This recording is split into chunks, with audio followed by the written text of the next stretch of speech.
жерде біз сіздермен қазір мен жерде қойып қойдым. Тригонометрикалық теңдеулердің шешімдері қалай жазылатын, иә? Барлық теңдеулерді осы түрге келтіреміз, қарапайым түрге. Одан кейін барып жазулары өздеріне сай, түбірлері өздеріне сай жазылады, иә? Мысалы, косинустікі плюс минус, а косинус, а плюс 2πn, иә? Осы жерде бір нәрсеге байқайтын болсаңыздар, тек қана косинуста ғана біздің периодымыз қандай болу керек? 2πn. Алайда бізде кейбір дербес жағдайлар бар. Я, білесіздер. Осы дербес жағдайларды сіздер міндетті түрде ескерулеріңіз керек есеп шығару барысында. Осы дербес жағдайлар бізде теңдеулерді шешудің негізі болып табылады. Соны қайталау мақсатында мен сіздерге мынандай сәйкестендіру картасын ұсынып отырмын. Қазір таратып шығамын.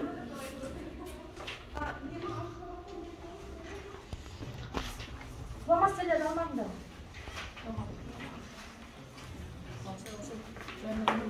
Бүгін бізде көбіне басымдық топтық жұмыс, себебі бұл жерде ең басты нәрсе оқушылардың бір-бірімен болғанда x-тен pn n тең z болады. Тиісті бүтін сан. Тамаша. Синус x дауысымыз шығар. Ашыңдар.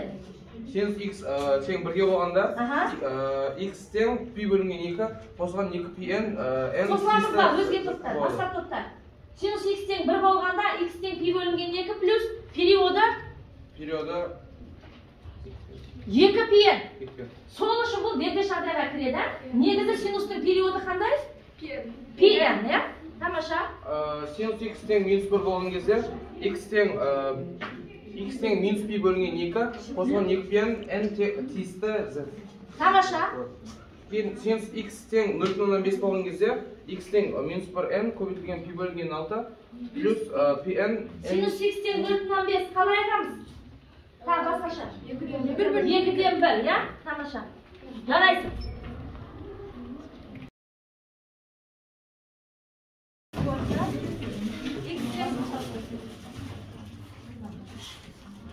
Котангенс x тең 1 болғанда x тең минус π бөлінген 4 плюс pn тең болады. Так, тамаша, дұрыс. Котангенс x тең түбірас 3 болғанда x тең π бөлінген 6 плюс pn тең болады. Тамаша, котангенс x тең 1 бөлінген түбірас 3 болғанда x тең π бөлінген 3 плюс pn тең болады. Π бөлінген 3 плюс pn. Қосыламыз ба? Котангенс 1 бөлінген түбірасты 3-те x тең не дедің? Π бөлінген 3 плюс pn дейді. Тексеріп отырамыз. Котангенс x тең минус minus болғанда x тең 5π бөлінген 6 плюс pn тең болады. Тамаша. Қосыламыз ба? Тексердік па? Меніңше дұрыс, иә? Құрметті мұғалімдер, математиктер.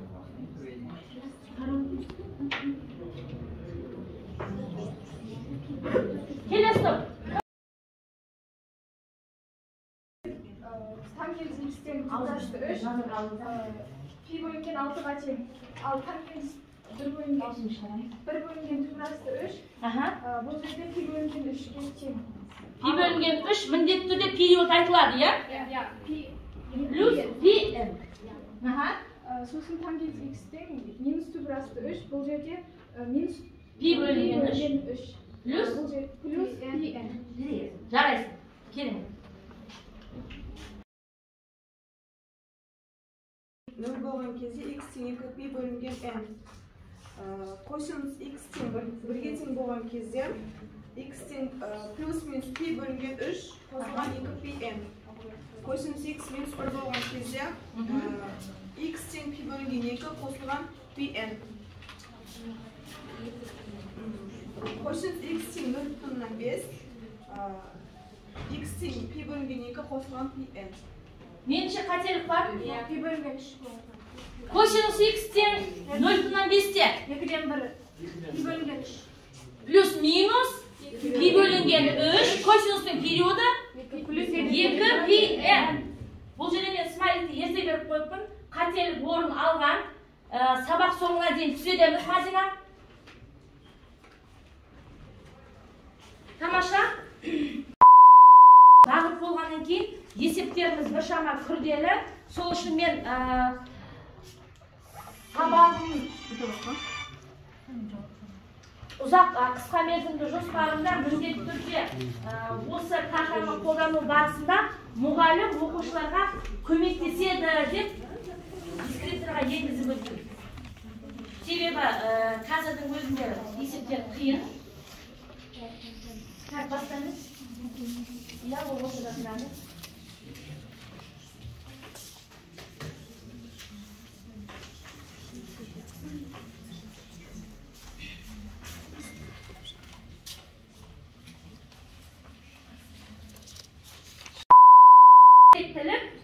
Жаңа айнымалы енгізу және де қосымша бұрыш енгізу тәсілі бойынша 3 теңдеу ұсынылған. Сол 3 теңдеудің бұл жерде 3 жауабы бар.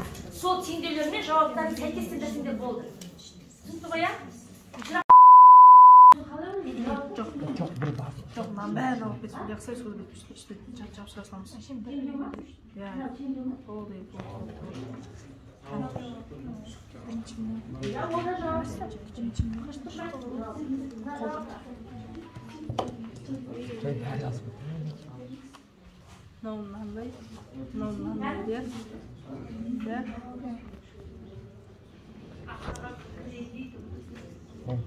Ой, кривина,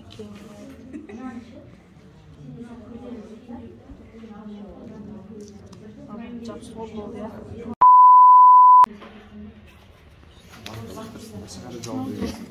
Тездетейік, уақыт кетіп жатыр. Болдыңдар ма?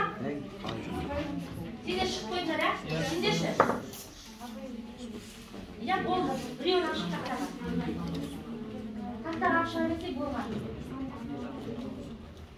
Қосымызы, мына X тұрма. Жоқ қой бұл. Қосымызы көбейтісі не болады? 1-4.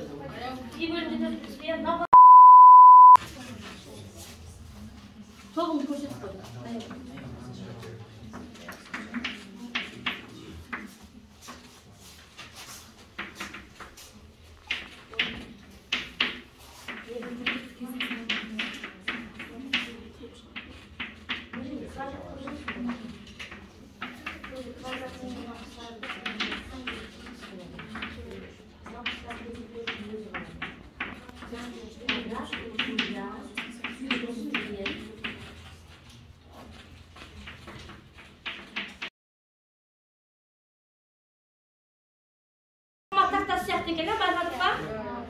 Сөйтіп, бірінші сұрақ.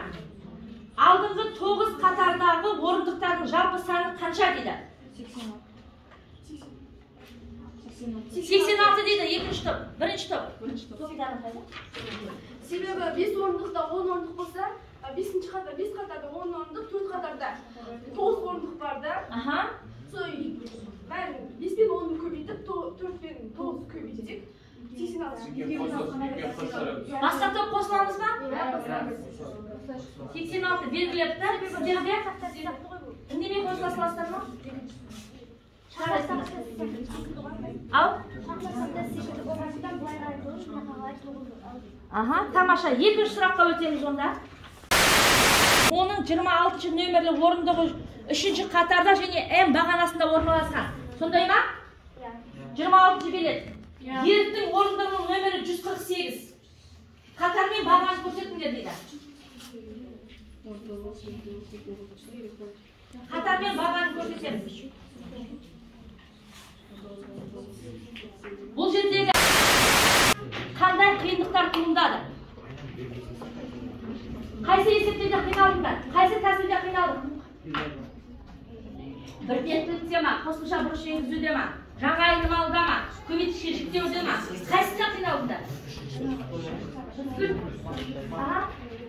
Үш бұрыштардағы, иә, үшінші есепте қиналдыңдар. Қандай тәсіл еді ол? Алып кете алмадыңдар. Біртекті теңдеулер, иә? Сендерде. Тамаша, біртектімен тағы жұмыс істейміз. Сіздерде қандай пікір бар? Сіздерде біртекті. Сіздерде қайсы тәсілде қиналдыңдар? Пиза тапсырмаларда қиналдыңдар.